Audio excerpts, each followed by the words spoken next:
la clase de hoy vamos a ver, a hablar acerca del parto vaginal después de una cesárea. Vamos a ver los distintos postulados que hay, que dice la evidencia acerca del parto vaginal posterior a una cesárea, las complicaciones que nos puede traer y también ver los beneficios que puede traer para la madre el hecho de poder tener un parto vaginal posterior a haber tenido alguna cesárea en embarazos anteriores. Como introducción, sabemos que hay un incremento en la tasa de cesáreas. Se da por distintas causas, por ejemplo, desde la introducción del PAD ha habido un aumento en la cesárea, también por el hecho de haber tenido cesáreas anteriores, también por la legalización de la medicina, y también desde que existe el monitoreo, el MEFI, monitoreo electrónico fetal intraparto, se ha notado un aumento en la tasa de cesáreas. En Estados Unidos aumentó en 1970 de un 5% al 2007 un 31%. En Chile la tasa de cesáreas es aproximadamente de un 40%, una tasa muy alta. Si vamos a nivel público, la tasa de cesáreas es más o menos, dependiendo de los hospitales, pero rondean un 30-40%. Y en la parte privada, en las clínicas, las tasas de cesáreas son altísimas, llegando hasta un 85, hasta el 90% de los nacimientos en el sector privado, siendo con una tasa altísima de cesáreas, de 80-90%. Y la recomendación que nos da la Organización Mundial de la Salud es de un 20%, tasa que está muy lejos de lo que tenemos en Chile debido a las causas nombradas anteriormente. Antes existía este postulado: una vez que se realiza una cesárea, siempre se debe realizar cesárea. Esto se postuló en el año 1916, hace mucho tiempo atrás, en donde no existían los medios que existen ahora para monitorización durante el parto, y tampoco existía ni siquiera la oxitocina. Por tanto, se postulaba eso durante ese año. Recién en el año 70 se vino a dudar acerca de ese paradigma de la cesárea en un trabajo que se llamó TOLAC, que es prueba de trabajo después de una cesárea, Trial of Labor After Cesarean, en donde se tuvo posterior a este trabajo un aumento en la tasa de partos vaginales después de una cesárea. En el 1985 tan solo había un 5% de cesárea, de partos vaginales después de cesárea, aumentando notablemente hasta el año 96 hasta un 28.3%. Se vio también que con el aumento de las pruebas de trabajo después de una cesárea, se vio que existía un aumento en las complicaciones.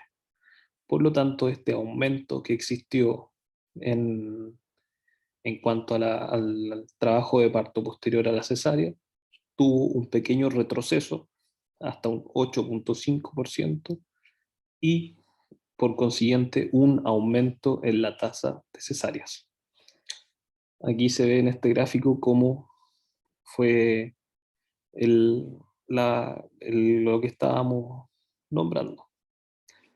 Hubo, posterior al trabajo de TOLAC, un aumento en las pacientes que tuvieron partos vaginales posterior a una cesárea, y como se vio que hubo un aumento en las complicaciones, comenzó a disminuir nuevamente esta tasa hasta llegar y quedar más o menos como en un 8-10%, con un posterior aumento de la tasa total de cesáreas.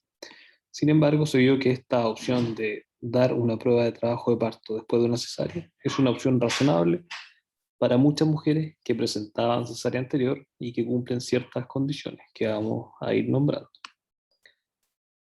¿Cómo tomamos la decisión después de una cesárea? Si es que nos vamos a un parto vaginal o una cesárea. ¿En quiénes podemos ofrecer esta prueba de trabajo de parto? pacientes con embarazos únicos que estén obviamente en presentación cefálica, con 37 o más semanas, que la cesárea anterior haya sido una esterectomía segmentaria baja, y pacientes que tengan o no tengan historia de partos vaginales anteriores. ¿Cuándo está contraindicado de primera línea? Con el antecedente de ruptura uterina, que se hubiese realizado una esterotomía clásica en J o en T, pacientes con contraindicaciones del parto vaginal y cirugías uterinas previas, cirugías uterinas que hayan alcanzado hasta pasado el miometrio y llegado hasta el endometrio. Dentro de esto, las miomectomías.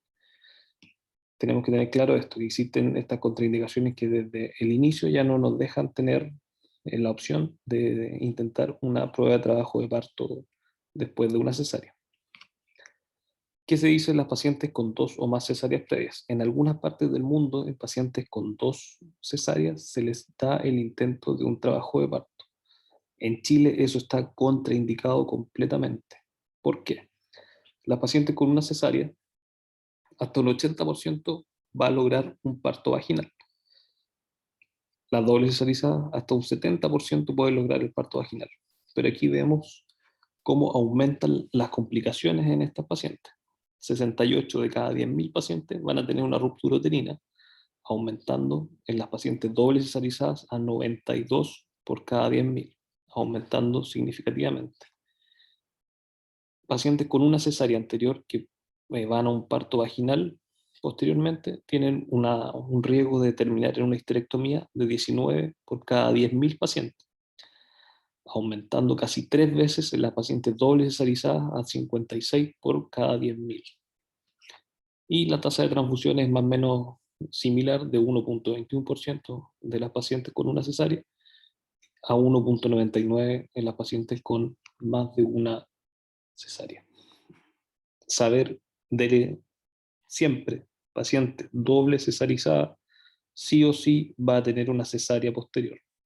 En nuestro país es así y por ahora no va a cambiar y no creo que cambie más adelante tampoco por el aumento del riesgo de complicaciones. Así que con una cesárea, si cumple condiciones, se puede intentar una prueba de trabajo de parto. 2 o más cesáreas está contraindicado completamente. Es ideal realizar en las pacientes que han tenido cesáreas y que quieren ir a un parto posterior un consejo antenatal para que conozcan el balance que hay entre el riesgo que existe durante el parto y la probabilidad de que puedan lograr un parto exitoso. También mencionar que ambas presentan riesgos maternos y también riesgos perinatales que vamos a ir viendo. El beneficio que le entrega a la paciente, bueno, a la diada, a la paciente y al recién nacido, el hecho de tener un parto vaginal. En cuanto a su fertilidad futura, en qué afecta el hecho de tener una nueva cesárea o en qué también le va a beneficiar el hecho de tener un parto vaginal para su fertilidad futura, y decirle a la paciente que tiene que estar en un establecimiento de salud que esté acreditado con profesionales que sean idóneos para un trabajo de parto. Parto favorable. ¿Cuáles son las tasas de tener un parto favorable, o sea, un parto exitoso posterior a una paciente que ha tenido una cesárea?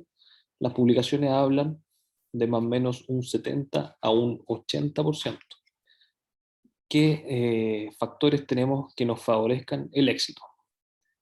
El hecho de tener un parto vaginal previo nos aumenta el riesgo, perdón, el éxito en cuanto a la progresión de un parto y tener un parto. También que se haya tenido exitosamente un parto vaginal después de cesárea previo, que es quien nos va a dar mayor tasa de éxito, lo que es el marcador que más nos va a indicar éxito, el hecho de que haya tenido un parto vaginal posterior a una cesárea anterior.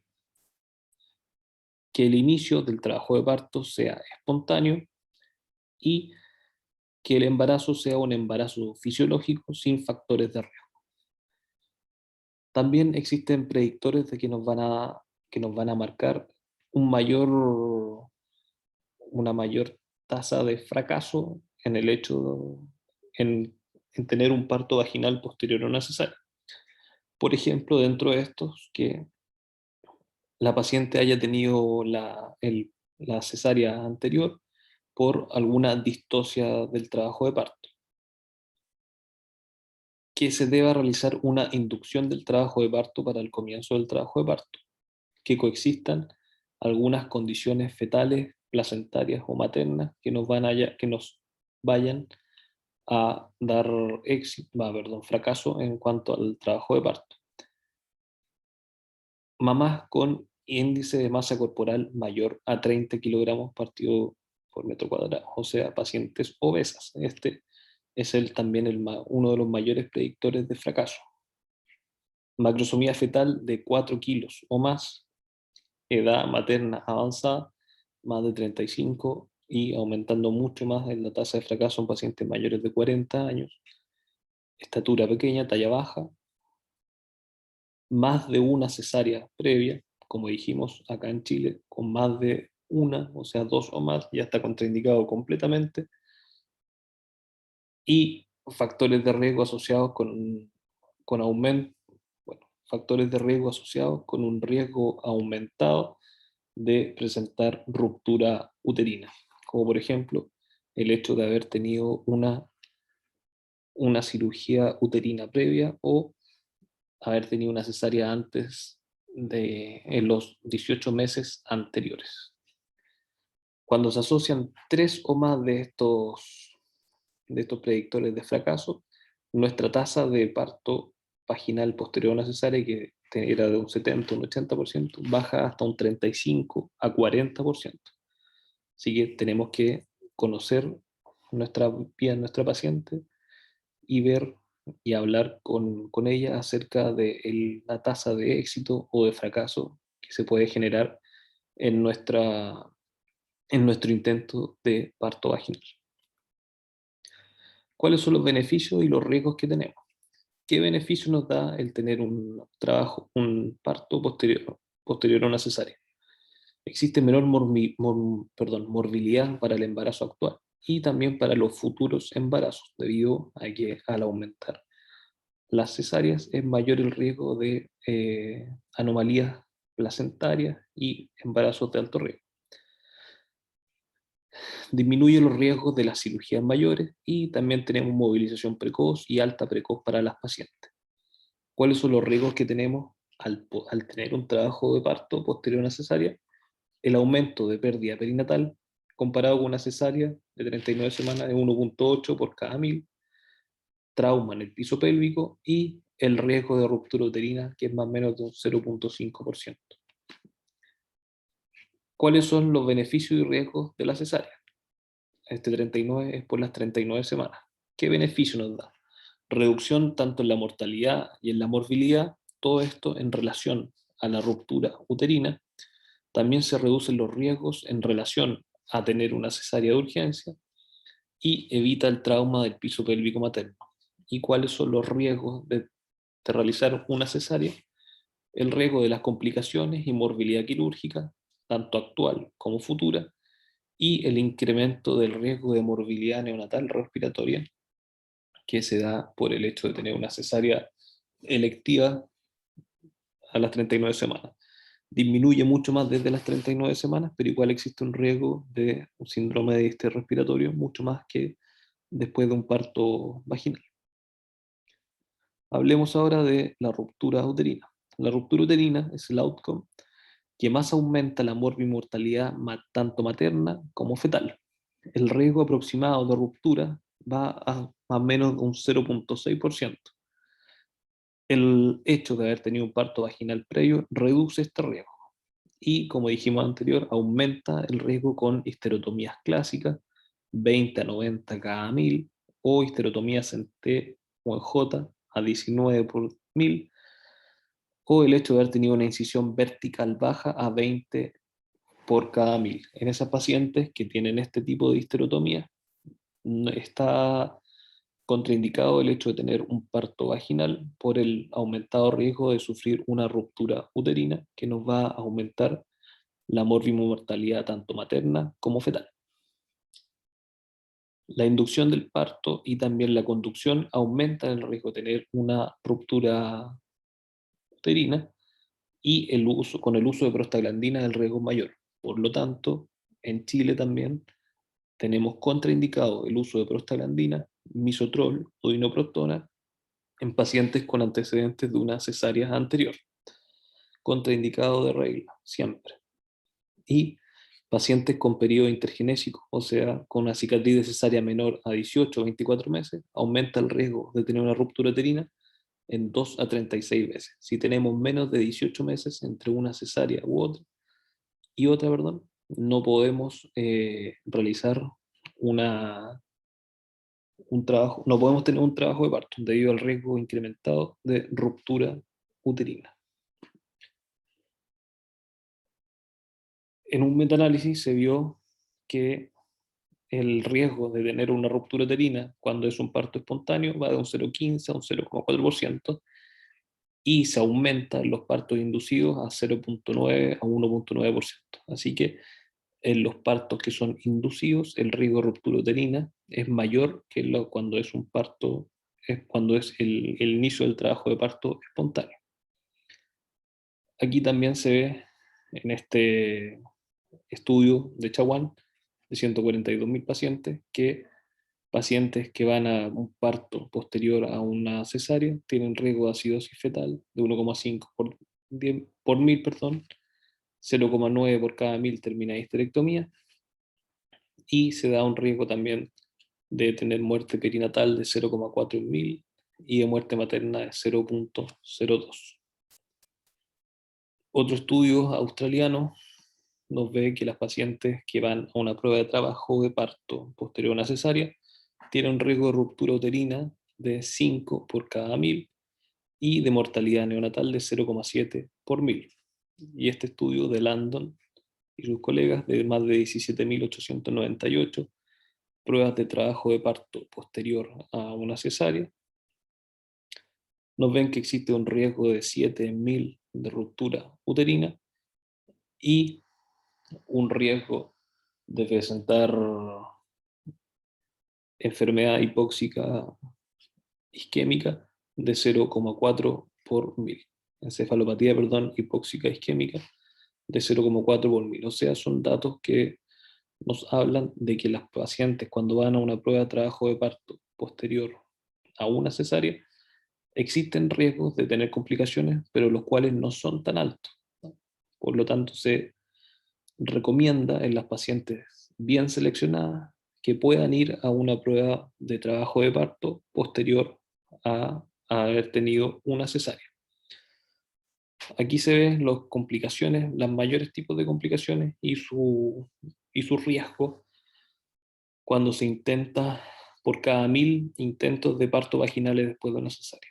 El riesgo de ruptura uterina va de un 5 a 7 por cada 1000.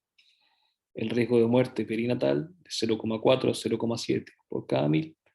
El riesgo de muerte materna 0,02 por cada 1000. Todo esto relacionado con la mayor complicación que puede ser la ruptura uterina. Riesgo de morbilidad materna mayor, aproximadamente 3 por cada 1000, y dentro de estos riesgos tenemos la necesidad de una histerectomía de 0,5 a 2 por cada 1000, el riesgo de lesión genitourinaria 0,8 por cada 1000, o la necesidad de transfusión sanguínea que va más o menos de 1,8 por cada 1000 intentos de una prueba de un parto vaginal después de una cesárea. Y de la morbilidad mayor perinatal, aproximadamente 1 por cada 1000, tenemos el riesgo de tener acidosis fetal, o sea que el pH del cordón sea menor a 7, 1,5 por cada 1000, y el riesgo de encefalopatía hipóxica isquémica de 0,4 por 1000. O sea, son riesgos que son bajos, pero que debemos saber que existen y tenemos que informarlos a la paciente cuando decidimos darle una prueba de trabajo de parto posterior a una cesárea. Y por tanto, como ya les dije, saber elegir cuáles son los pacientes, las pacientes que son adecuadas para intentar esta prueba de trabajo después de trabajo de parto, después de una cesárea. No hay diferencia significativa en cuanto a histerectomía, endometritis, transfusiones sanguíneas, muerte materna, así que no existe diferencia significativa en cuanto a esto cuando se realiza una prueba de trabajo de parto, cuando es una cesárea. Cuando son dos o más, ahí vemos que los riesgos aumentan un poco más. Por eso está contraindicado completamente. En embarazos posteriores, ¿qué tenemos? Tenemos que pacientes que optan por cesárea aumentan su riesgo de placentación anómala, o sea, placenta previa y acretismos placentarios. En cuanto a outcomes perinatales, hay mayor riesgo de mortalidad perinatal en pacientes que tienen un parto vaginal posterior a una cesárea. 0,4 por mil, todo atribuido a la ruptura uterina, y 1,4 por mil cuando se sobrepasan las 39 semanas.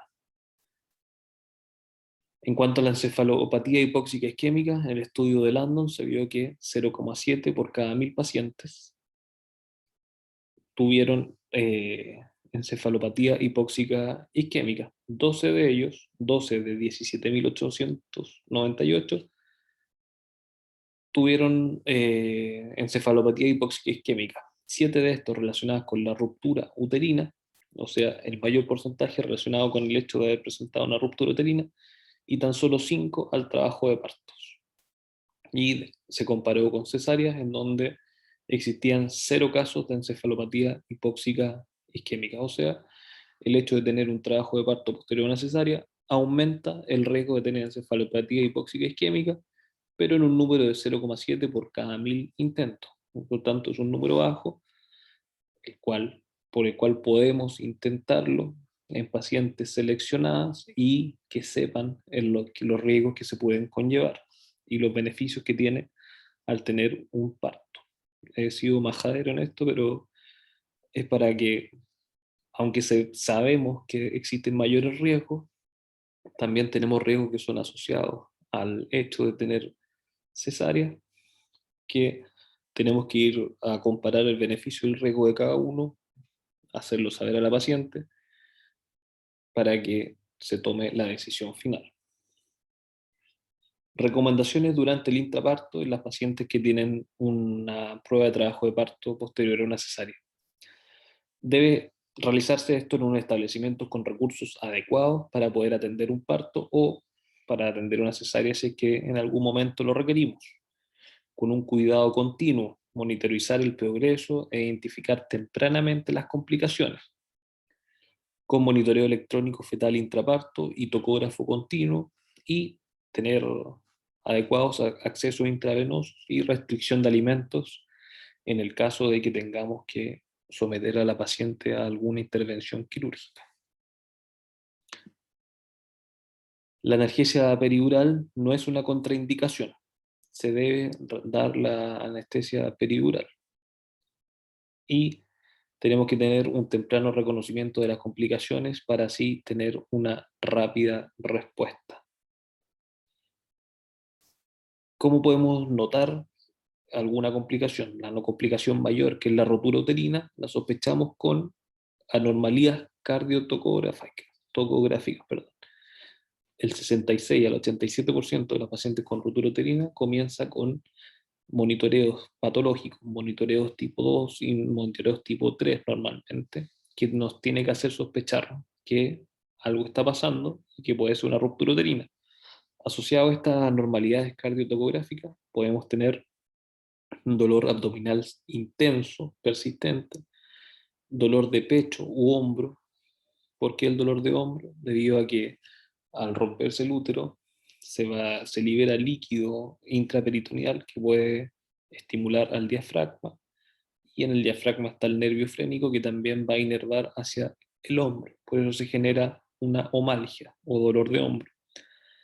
Paciente con respiración superficial, sensibilidad de la cicatriz aguda, sangrado vaginal anormal, cese de la actividad uterina deficiente y taquicardia materna, hipotensión o shock, que ahí es cuando ya llegamos tarde. Tenemos que reconocer todo esto previo previamente para ir en sospecha de la ruptura uterina y no llegar cuando ya tengamos a una paciente choqueada y sea mucho más complicado y mucho más mórbido el hecho de operar a la paciente. Mórbido tanto para la madre como para el recién nacido. En cuanto a la inducción y la conducción, se debe evaluar cuidadosamente el riesgo y el beneficio de su uso. La inducción con prostaglandina versus no prostaglandina, amiotonía o Foley, se ha visto que las pacientes con inducción con prostaglandinas tienen mayor riesgo de rotura uterina y también mayor riesgo de muerte perinatal versus las pacientes que no se inducen con prostaglandina. Por lo tanto, la inducción con prostaglandinas, ya sea misoprostol o dinoprostona, está completamente contraindicado en las pacientes que tienen una cesárea anterior. Contraindicado completamente. En un estudio de más de 17.000 pacientes, se vio que pacientes que terminaban en cesárea intraparto, comparado a las pacientes que tenían inducción, conducción o inicio espontáneo, el número de cesáreas era de un 33% de las con inducción, un 26% de las pacientes que estaban con conducción y en las con un trabajo de parto espontáneo tan solo un 18%. ¿Qué quiere ver con esto? Que las pacientes con inducción del trabajo de parto tienen mayor tasa de fracaso y que termine en una cesárea. También tiene mayor tasa de ruptura uterina. Se vio que las pacientes con inducción va en el orden de 102 por cada 10.000, con conducción 87 por cada 1.000 y las pacientes con un trabajo espontáneo 36 por cada 1.000. Entonces, siempre las pacientes que están con inducción del trabajo parto tienen más riesgo de terminar cesárea y también mayor riesgo de una ruptura uterina en pacientes con cesárea anterior, todo esto. Situaciones especiales, parto gemelar.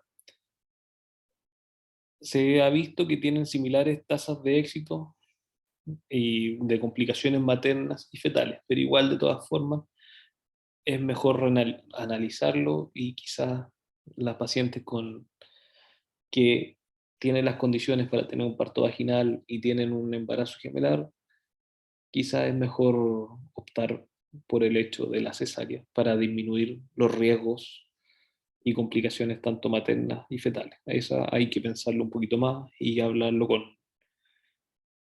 con el ginecólogo que esté de turno y también con todo el equipo de trabajo para ver a qué se va a optar mejor. También las pacientes con macrosomía fetal vemos que hay un aumento en la rotura uterina, aumenta 2.62 veces. También, como dijimos, hay fracaso en el parto vaginal posterior a la cesárea, mayor riesgo de distocia de hombro y mayor riesgo también de desgarros perineales de tercer y cuarto grado.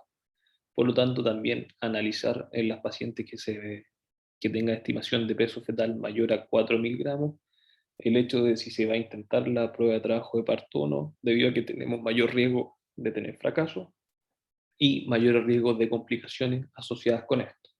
Por eso, como les dije anteriormente, hay que elegir bien a las pacientes que van a ir a una prueba de trabajo de parto posterior a una cesárea. Otra situación especial como el óbito, no hay diferencia en la probabilidad de parto exitoso. Algunos casos requerirá inducción o conducción, en los cuales va a aumentar el riesgo de ruptura uterina. Lo ideal en estos casos de óbito fetal es conversar con la madre y ver lo que ella más quiera, porque se van a someter a una prueba de trabajo de parto que es larga, con aparte sumado a esto la ansiedad de saber que tienen un óbito fetal, lo, los miedos de la paciente, así que en esos casos es mejor conversarlo con el equipo, conversarlo con la paciente y si ella quiere optar por tener una cesárea para terminar este proceso triste, un poco más rápido, es mejor dar lo que ella quiere, pero también contándole acerca de los beneficios y los riesgos relacionados con esto y que se tome una decisión a conciencia. Siempre tenemos que ver también la parte afectiva de la paciente que no lo está pasando bien y podemos darle la chance de que ella pueda elegir, dejándole abiertamente claro los riesgos y beneficios de cada uno de los procedimientos. En cuanto a los partos prematuros, hay similares rangos de parto exitoso en las pacientes de término y de pretérmino. El riesgo de ruptura uterina y de discencia son menores debido a que son guaguitas un poco más chiquititas, por lo tanto disminuye los riesgos de ruptura uterina con outcomes perinatales similares, así que se puede optar por tener este parto vaginal. Y este es el resumen de las recomendaciones que se dio en este trabajo de ACOC en partos vaginales después de una cesárea previa. Recomendaciones tipo A: se ve que la mayoría de las mujeres con cesárea previa, que sean, claro, de incisión transversa baja, son candidatas para un parto vaginal después de una cesárea y se debe ofrecer la prueba de trabajo de parto después de la cesárea. Esto tiene alta evidencia, evidencia tipo A. La analgesia epidural debe ser usada como parte del trabajo, de la prueba de trabajo de parto después de una cesárea, y el misoprostol no debe ser usado para inducción en pacientes con cesárea o cirugía uterina mayor, debido a que aumenta el riesgo de ruptura uterina. Recomendaciones tipo B: mujeres con doble cicatriz cesárea pueden ser consideradas candidatas para esto, sí, pero en Chile no. En Chile, de primera línea, pacientes con dos cesáreas o más no son candidatas para prueba de trabajo de parto. Tenemos que guiarnos por nuestras guías, valga la redundancia, y si nuestra guía dice que está contraindicado, no tenemos por qué nadar contra la corriente, está contraindicado hasta que se diga algo nuevo. Pacientes con alto riesgo de complicación, cesárea clásica, cesárea T, cesárea J o ruptura uterina a prueba, y las de contraindicaciones para un parto vaginal, no son candidatas para una prueba de trabajo de parto después de cesárea. Y la inducción del parto puede estar indicada en esta, en prueba de trabajo de parto después de una cesárea, pero tenemos que evaluar los riesgos y beneficios de esto, sabiendo que la inducción con método farmacológico, prostaglandinas, está contraindicada, pero sí se puede realizar una inducción mecánica con sonda, con balón de Foley, que es lo que vimos en la clase de inducción del trabajo de parto. Aquí, por lo menos en el Hospital Regional de Talca, pacientes con cesárea anterior y que cumplen los requisitos para poder tener un trabajo de parto, se les realiza, y cuando está indicada una inducción, se les realiza inducción con métodos mecánicos y tenemos una tasa de éxito más o menos similar a lo que es en los trabajos, más o menos como un 70, un 80%. Eso en cuanto a parto vaginal después de una cesárea. Espero haya sido claro y cualquier duda podemos ir resolviéndola.